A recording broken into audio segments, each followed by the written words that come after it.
Sumulat naman sa liderato ng Senado si Senador Coco Pimentel para hilingin na simulan ng pagtalakay sa impeachment complaint laban kay Vice President Sara Duterte. Alamin natin ang balita hatid ni Mean Corvera. Mean. Nais ni Senador Coco Pimentel na simulan na ang impeachment trial laban kay Vice President Sara Duterte.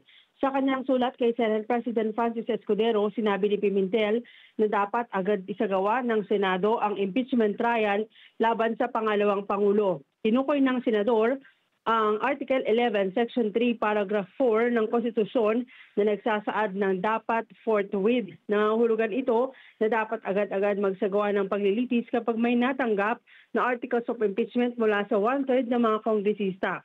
Malinaw rin niya sa Merriam-Webster Online Dictionary na ang katagang forthwith ay nangangahulugan ng without delay o without interval of time na sa Filipino translation ay agad o ang synonym o kasing kahulugan ay dapat madali, bigla, dagli at karakaraka nang ibig sabihin dapat may urgency. Iginit ng Senador na katungkulan ng Senado na agad nang umaksyon sa impeachment case laban sa Vice President.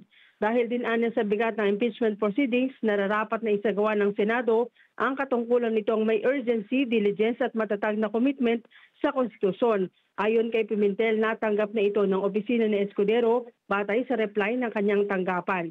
Wala pang tugon si Escudero na una nang nagsabi na nagampanan na ng Senado ang tungkulin na tanggapin ang articles of impeachment pero hindi sila pwedeng mag-convene bilang impeachment court at maglitis dahil kasalukuyang naka-adjourn ang sesyon ng dalawang kapulungan ng Kongreso.